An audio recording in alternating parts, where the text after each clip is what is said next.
They came at dusk, not for blood, but for what made us human. No one knew at first. The infected didn't bite to kill.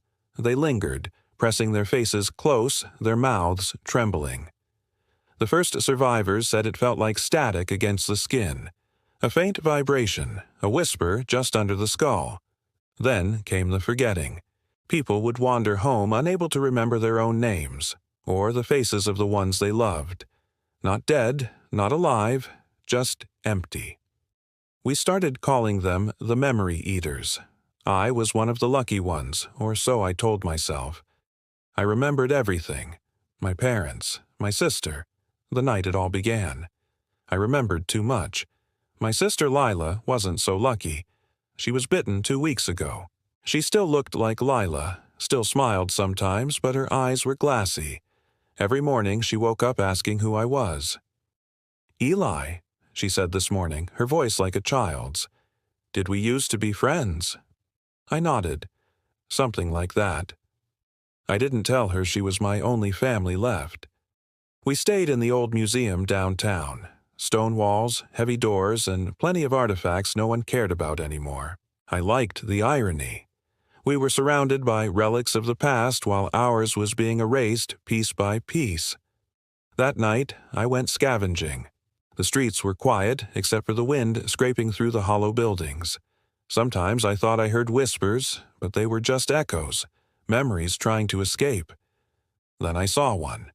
It was standing in the middle of the road, motionless. A memory eater. Its skin shimmered faintly, almost translucent, like light through frosted glass. I could see flickers of other lives moving beneath its skin. Faces, laughter, a birthday candle being blown out. Someone's memories, trapped and swirling. It turned its head toward me. For a heartbeat I froze. Its eyes weren't dead, they were full, overflowing with stolen memories. It looked at me as if it knew me, as if somewhere inside, maybe it did.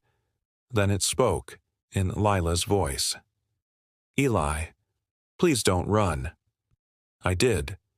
I sprinted back to the museum, locking the doors, breath shaking. Lila was asleep on the floor, curled up under a blanket.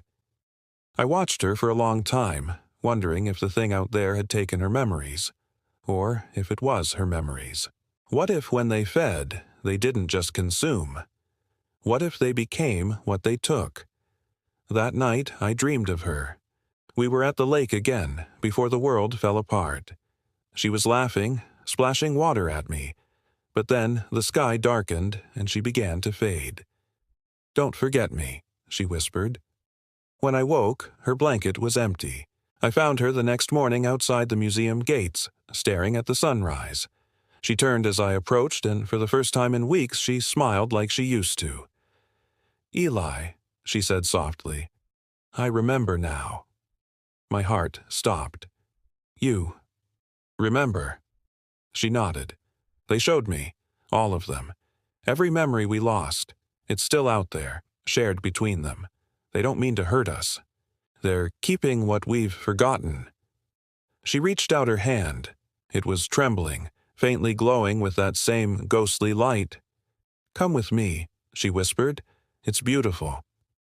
I looked into her eyes and saw everything we'd lost. Our parents, our childhood, our laughter, all alive inside her.